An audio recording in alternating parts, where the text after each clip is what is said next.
নমস্কার দর্শক বন্ধুরা, আজকের এই বিশেষ অনুষ্ঠানে আপনাদের সবাইকে স্বাগত জানাই। আমরা রয়েছি আজকের যে অনুষ্ঠানে, সেখানে আমাদের সঙ্গে রয়েছেন একজন বিশেষ ব্যক্তিত্ব, রয়েছেন একজন নারী, রয়েছেন একজন সমাজকর্মী, একজন মা, রয়েছেন একজন পদস্থ আধিকারিক। দূরদর্শন কেন্দ্র আগরতলার পর্দায় প্রথমবারের মতো আমাদের সঙ্গে মুখ্যমন্ত্রী জায়া শ্রীমতী নীতি দেয়।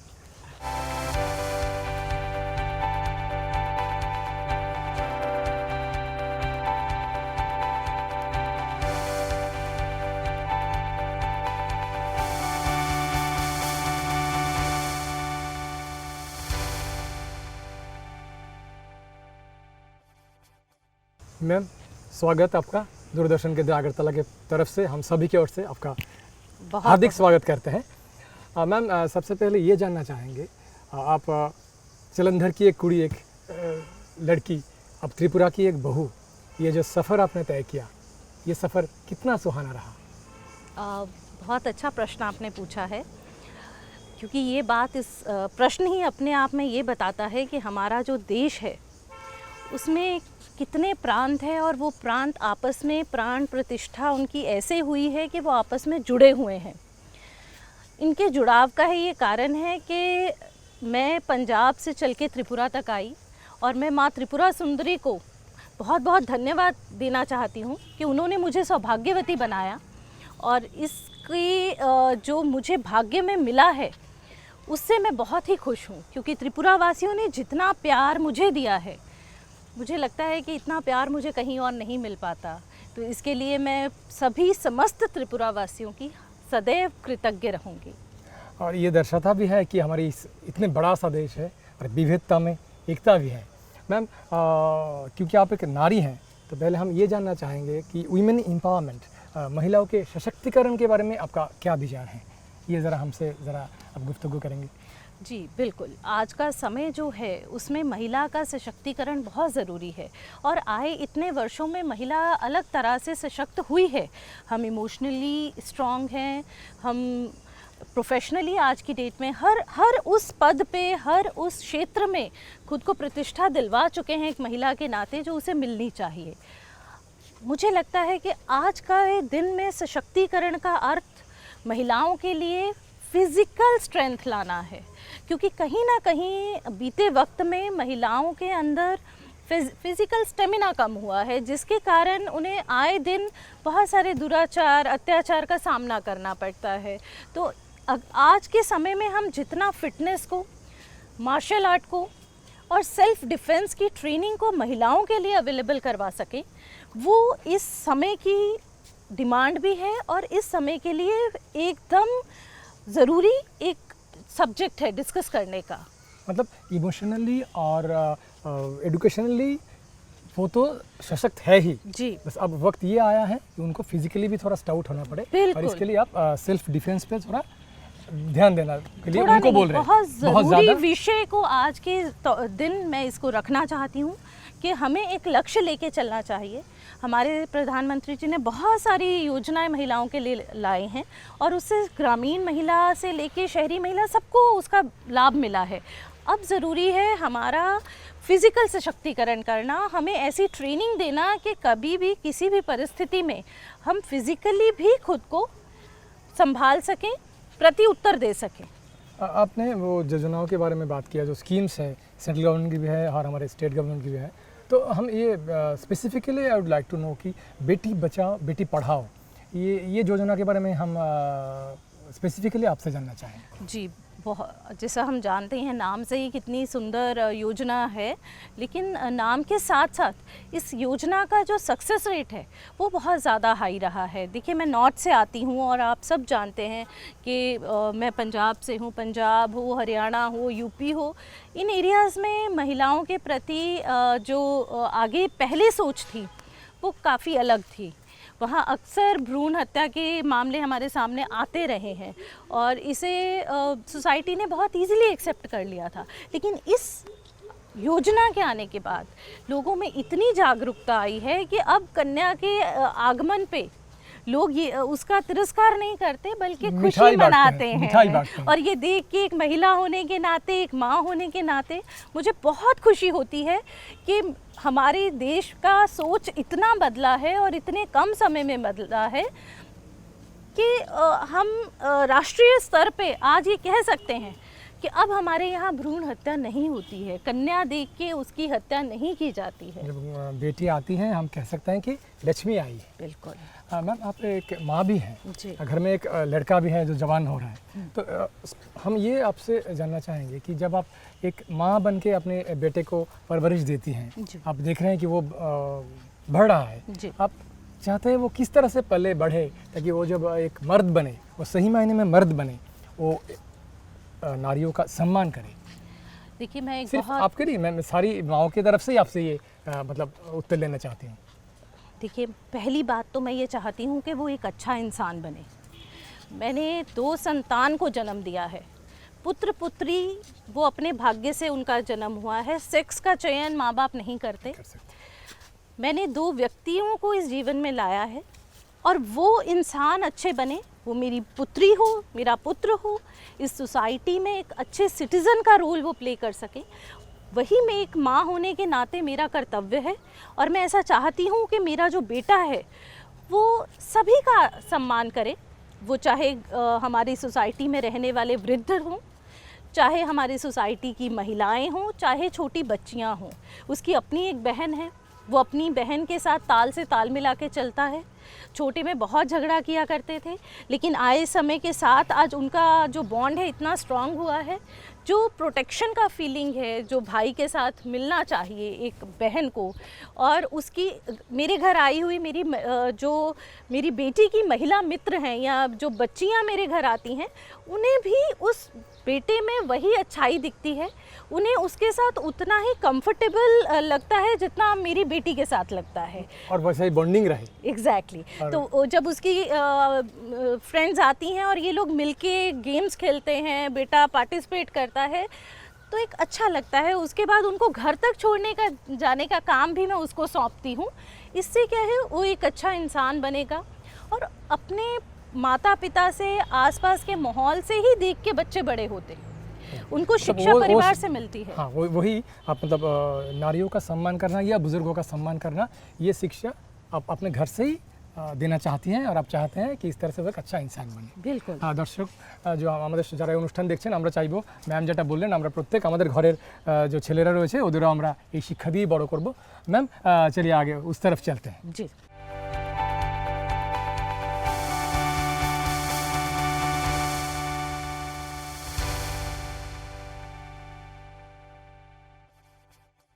मैडम आपने बेटी बचाओ बेटी पढ़ाओ के बारे में हमें बोला, सुकन्या समृद्धि योजना ये बहुत जनप्रिय योजना है, इसके बारे में भी थोड़ा हमें बताइए।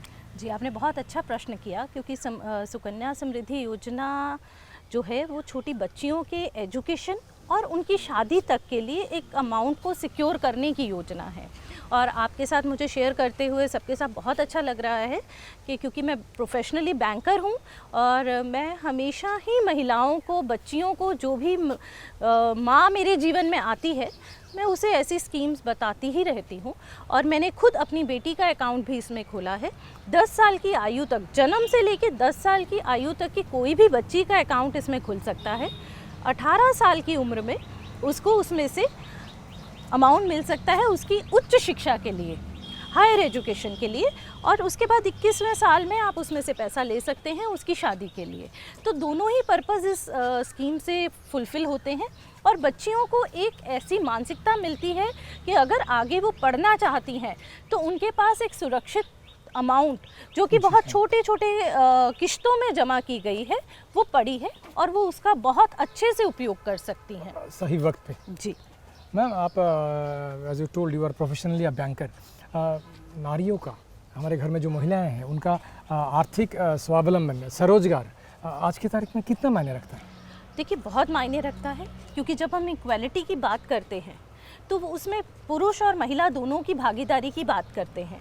तो जितना एक पुरुष के लिए ज़रूरी है स्वलंबित होना, अपने आप को सक्षम करना, उतना ही महिला के लिए भी फाइनेंशियली, ताकि उसको किसी की तरफ देखना ना पड़े। अपनी इच्छाओं, अपने बच्चों की इच्छाओं को पूर्ति के लिए उसे ये सोचना ना पड़े कि उसे किसी के आगे हाथ फैलाना पड़ता है। और मैं उन महिलाओं में से हूँ जिसने ना कभी अपने माता पिता से कभी कुछ मांगा है, ना अपने हस्बैंड से कुछ मांगा है। मैं आज भी यकीन रखती हूँ अपने दम से, अपने दम पे ही अपना घर चलाने की मैं कोशिश करूँ।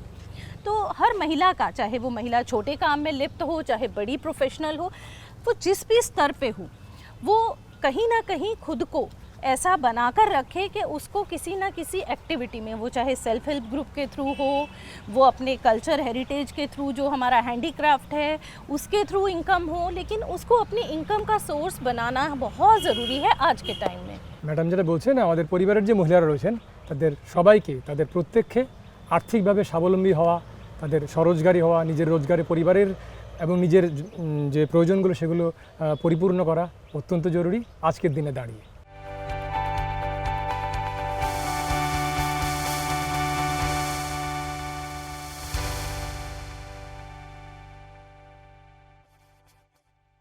मैम, हम बात कर रहे थे बेटियों के बारे में, माँओं के बारे में।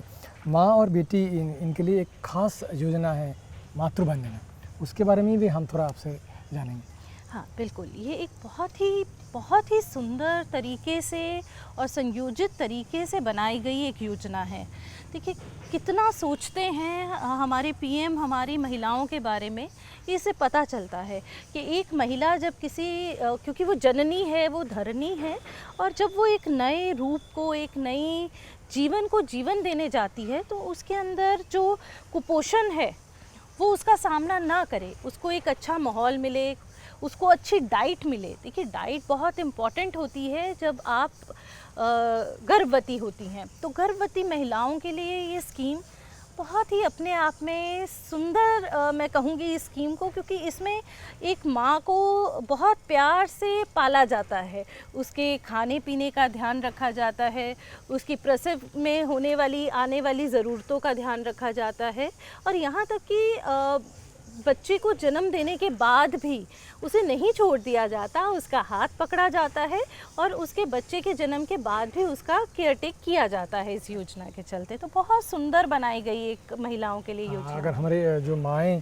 प्राणों को जन्म देने वाली है वो अगर सक्षम हो, स्वस्थ हो, तो जो आने वाली पीढ़ी, हमारी नस्ल जो आने वाली है वो भी बहुत सक्षम बने और आने वाला भविष्य इस देश का और अच्छा हो। मैम, और एक प्रोग्राम के बारे में हम पूछेंगे, स्कीम के बारे में पूछेंगे, वो है जननियों के लिए, माँओं के लिए, घर में जो हमारे बहू बेटियाँ हैं उनके लिए है उज्ज्वला योजना, उसके बारे में भी थोड़ा हम जानेंगे। मैं जितनी भी स्कीम्स के बारे में डिस्कस करूं, मुझे हर स्कीम के बारे में बोलते हुए इतनी खुशी होती है और इतना नयापन लगता है, क्योंकि देखिए आप महिलाओं को रख के दिमाग में उनके जीवन के साथ जुड़े हुए हर छोटे बड़े कार्य को हर योजना के द्वारा मिलाने का, जोड़ने का, और उन्हें एक अच्छा जीवन, सशक्त जीवन देने का प्रयास इस सरकार ने किया है। और पीएम मोदी जी की मैं बहुत बड़ी फ़ैन हूँ, और मैं ही क्या, हर वो व्यक्ति जो डेवलपमेंट के साथ जुड़ा हुआ है, डेवलपमेंट की सोच के साथ जुड़ा हुआ है, उन्हें पसंद करता है। देखिए हमारी महिलाएं, हमारा जो देश का है, आधे से ज़्यादा ग्रामीण जो संस्कृति है इसमें ज़्यादा है, ग्राम ज़्यादा हैं, और ऐसा बहुत सी जगहों पे इतने साल से चला आ रहा था कि हमारी माताओं को, बहनों को बहुत कठिन परिस्थितियों में, जो कि खाना, जिन्हें, क्योंकि हम एक महिला को अन्नपूर्णा मानते हैं, घर का पालन पोषण, पेट में जो आहार है वो उस माता के द्वारा ही हमें प्राप्त होता है।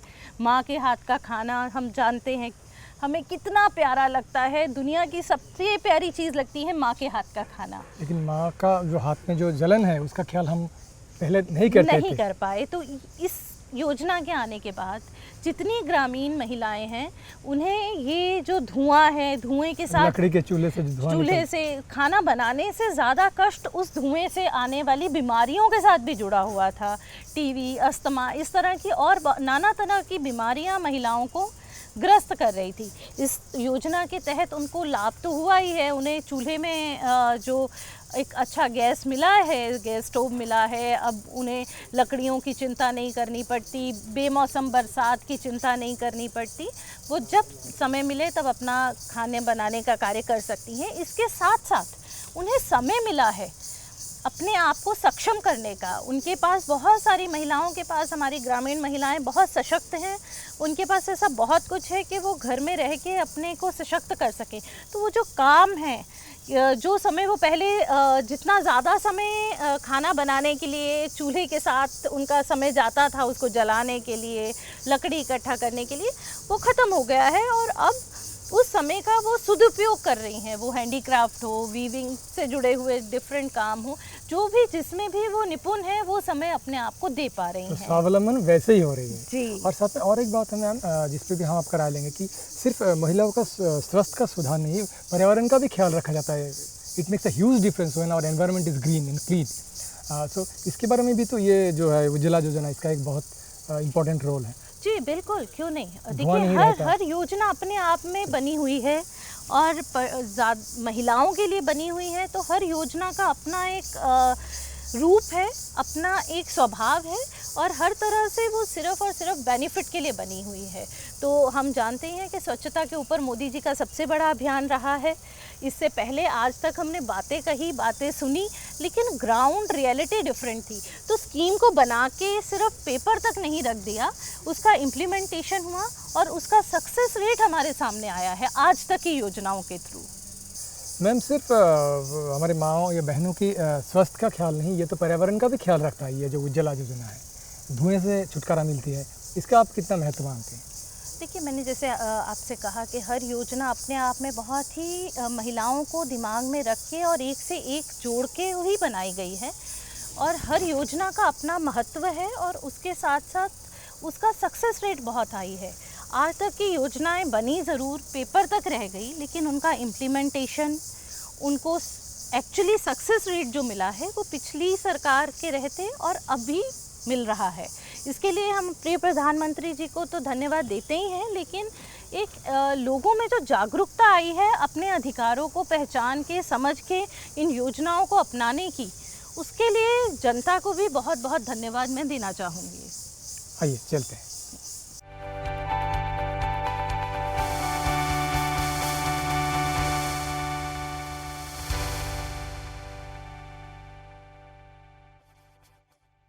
पर्यावरण के बारे में अगर बात करें तो एक बड़ा भारी भूमिका, महत्वपूर्ण भूमिका हमारे स्वच्छ भारत अभियान का भी रहा है, जो देश भर में काफ़ी लोकप्रिय हुआ है। इसके बारे में भी आपका थोड़ा राय जानना चाहेंगे। जी बिल्कुल, जैसे कि हम जानते हैं कि पर्यावरण हमारे लिए बहुत इम्पोर्टेंट है, और ग्लोबल आज का जो टाइम है, जब ग्लोबलाइजेशन हो रहा है, उसके साथ साथ टेम्परेचर में चेंजेस आ रहे हैं, वेरिएशंस आ रहे हैं, इसको कंट्रोल करने के लिए और पूरे विश्व को इकट्ठा होके अपने इन्वायरमेंट को, अपने पर्यावरण को बचाने का बहुत ज़रूरी और महत्व जो स्टेप्स हैं वो लेने का समय आ गया है।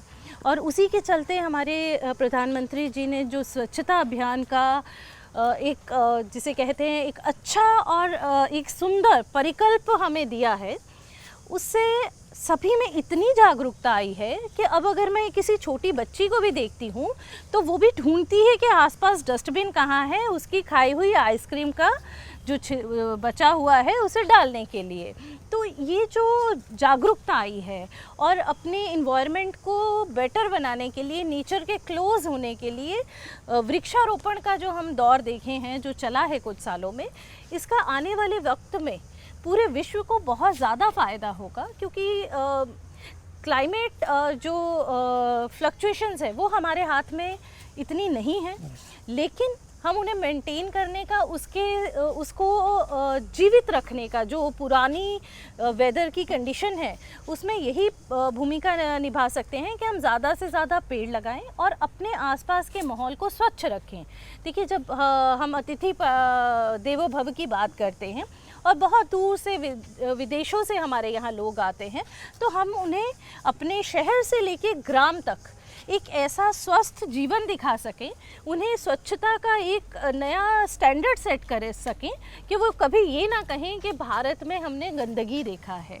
और इसके साथ साथ इसका पूरा असर हमारी हेल्थ पे आता है, क्योंकि अगर हम स्वच्छता और नेचर के क्लोज रहेंगे तो हमारी हेल्थ डेफिनेटली इम्प्रूव होगी, हमारे अंदर एक नए विचार आएंगे, अच्छे विचार आएंगे, जो कि कहीं ना कहीं सोसाइटी को बेटरमेंट के लिए ही लेकर जाएंगे। और सबसे बड़ी बात, हम खुली हवा में चैन की सांस ले सकेंगे। So let's make a clean India and green India.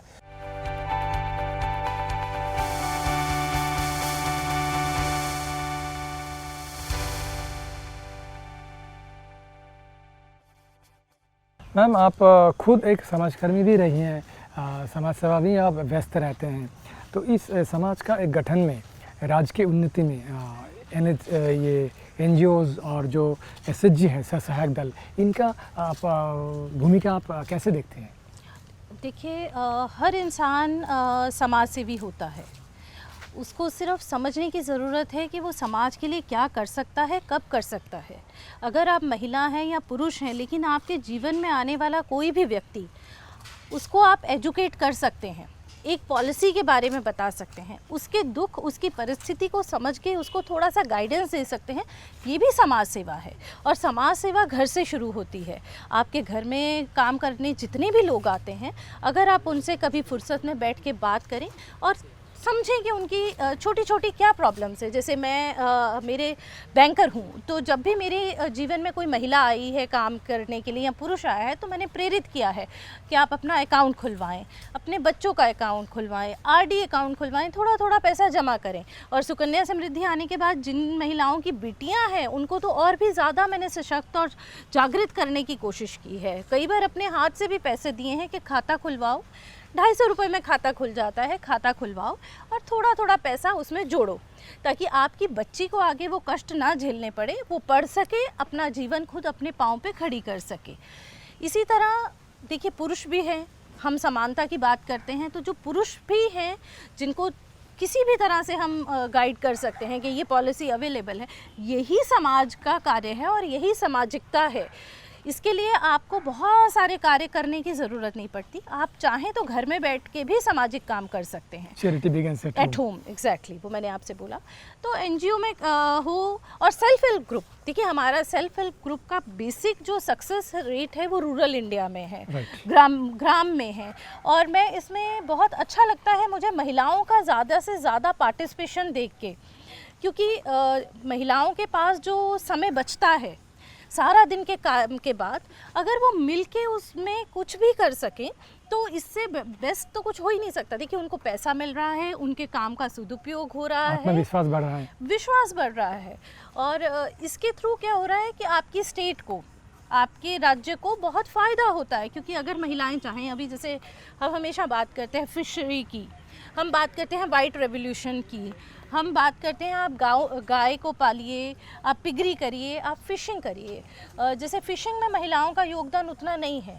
मैं हमेशा कोशिश करती हूँ महिलाओं को जागरूक करने के लिए कि आप ही एग्रीकल्चर एरिया में भी सबसे ज़्यादा पार्टिसिपेशन महिलाओं का है, लेकिन उन्हें प्रॉपर स्किल देके अगर हम एक परफेक्ट फार्मर बना सकें, तो इससे अच्छा तो कुछ हो नहीं सकता। वो फ़िशिंग कर सकती हैं, बी कीपिंग कर सकती हैं, इसके साथ साथ पिगरी कर सकती हैं, अचार पापड़ भी, सब कुछ। अचार पापड़ तो है ही, लेकिन देखिए हर राज्य के हिसाब से उसे देखना पड़ता है।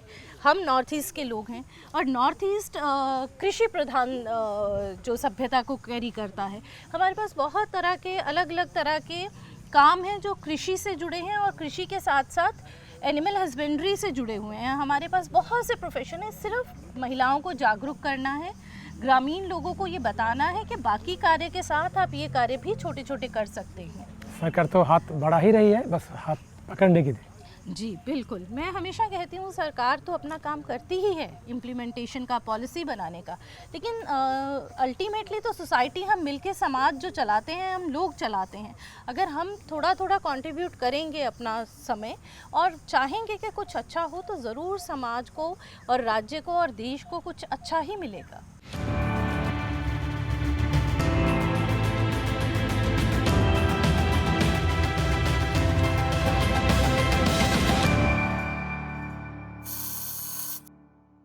मैम बहुत सी चीज़ों के बारे में आपसे जानकारी मिली, एक आपका राय हमने ली, और एक स्पेशल चीज़ जो आपसे जानना चाहेंगे, माननीय हम सबके आदरणीय मुख्यमंत्री श्री विप्लव कुमार देव जी, हमारे लिए तो मुख्यमंत्री है ही।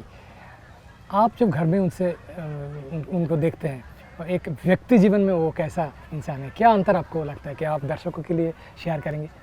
देखिए, मेरे लिए वो पति हैं, हमारे घर के मेरे बच्चों के पिता हैं, और त्रिपुरा वासियों ने इतना प्यार उन्हें दिया है कि उनको जो पद मिला है उसकी वजह से मैं उसके लिए त्रिपुरा वासियों की हमेशा कृतज्ञ रहती हूँ। ये एक व्यक्ति के दो रूप देखना बहुत मुश्किल काम होता है, और जब आपको इतना बड़ा पद दिया जाए तो भी हमें परिवार के नाते अपनी महत्वाकांक्षाओं को थोड़ा छोटा करना पड़ता है। और जो जनता ने इतनी उम्मीदें लगा रखी हैं, और इतना हमने एक त्रिपुरा श्रेष्ठ त्रिपुरा का जो स्वप्न देखा है, और भारत वर्ष में ही नहीं पूरे विश्व में अपने त्रिपुरा के नाम की और ख्याति की जो कल्पना हम सब ने मिलके की है, अगर उस लक्ष्य को पूर्ण करना है तो विप्लव जी को बहुत कार्य करना है, और इसके चलते वो हमें उतना समय नहीं दे पाते। इस बात का मुझे ना ही दुख है ना ही खेद है, क्योंकि जब वो समय दे पाते थे पॉलिटिक्स में आने से पहले, उन्होंने मेरा पूरा साथ दिया है। मैं एक प्रोफेशनल थी और वो भी प्रोफेशनल थे, लेकिन उन्होंने मेरा सुबह से लेकर रात तक मुझे पूरा सहयोग किया है। मेरे बच्चों के पालन पोषण में जितना उनका रोल था, जितना मैंने उन्हें कहा कि आप ये पार्ट प्ले करें, उन्होंने किया। और ये सब बिल्कुल संभव सी बात है कि राजनीति में आने के बाद, और हम दिल्ली में थे, परिवार दिल्ली में था और वो त्रिपुरा में थे, तो उनकी जिम्मेवारी स्टेट के प्रति ज़्यादा थी। तो उसके चलते उसके बाद हमने कभी उन्हें ऐसी कोई बात ना बोली, ना उन्हें ऐसे किसी संकट में डाला कि परिवार उन्हें परिवारवाद की तरफ खींचे, या उन्हें हम ये कहें कि आप कोई कार्यक्रम छोड़ के हमारे लिए हमारे साथ खड़े रहें, क्योंकि ऐसा अगर हम करते हैं तो हमारा परिवार कहीं ना कहीं दोषी होगा। लेकिन फिर भी मैं कहूँगी, आज भी रात में जो कुछ पल मिलते हैं उसमें हम परिवार के लोग आपस में बात करते हैं। हमारा परिवार एक संगठित परिवार है। मेरी माता जी, मेरी जो उनकी माता हैं, मेरी सासू माँ हैं, वो हमारे साथ रहती हैं। मेरे बच्चे, मैं, हम रात में उनका इंतज़ार करते हैं, और ज़्यादातर मेरी बिटिया उन्हें रात में खाना देती है, बेटा उनके साथ बातें करता है, और उनके साथ उनके हेल्थ से रिलेटेड बातें बेटा डिस्कस करता है, बिटिया उनके खाने का ध्यान रखती है। और जो एक हस्बैंड वाइफ और एक फैमिली के अंदर कल्चर होता है, वो हम अभी भी मेंटेन कर रहे हैं।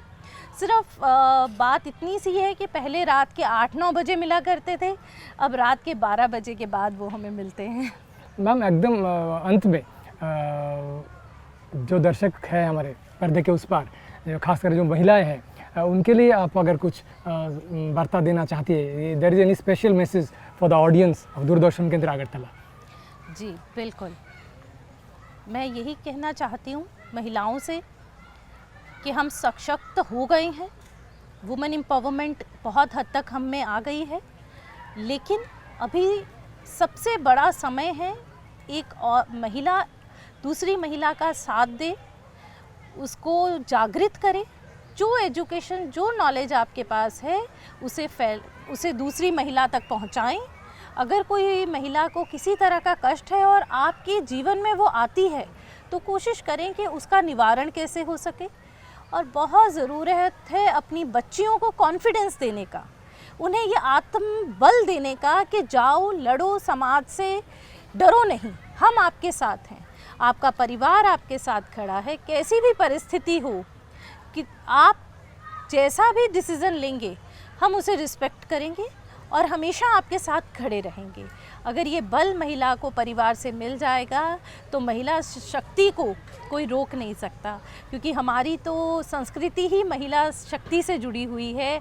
सती से लेके आज की युग की नारी तक, हर नारी अपने आप में कहीं एक अलग रूप रखती है, एक विशेष अधिकार रखती है और अपना सा नया मान रखती है।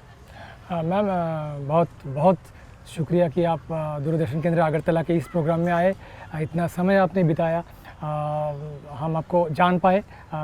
দর্শক বন্ধুরা যারা পর্দার ওই পারে রয়েছেন, আমরা এতক্ষণ ধরে কথা বললাম পদস্থ আধিকারিক, সমাজকর্মী, একজন নারী, মা, মুখ্যমন্ত্রী জয়া শ্রীমতী নীতি দেবের সঙ্গে। দর্শক বন্ধুরা যারা আজকের এই অনুষ্ঠানে আমাদের সঙ্গে রয়েছেন, আপনাদের সবাইকে ধন্যবাদ। ভালো থাকবেন সবাই। নমস্কার। नमस्कार। मेरे सभी प्यारे त्रिपुरा वासियों का प्यार भरा धन्यवाद। मैं यही चाहती हूँ कि आप सब सुखी रहें, संपन्न रहें, समाज की सेवा में अपना जितना योगदान दे सकें उतना दें, ताकि हम एक त्रिपुरा श्रेष्ठ त्रिपुरा का जो सपना सबने मिलकर देखा है उसे पूर्ण कर सकें। धन्यवाद।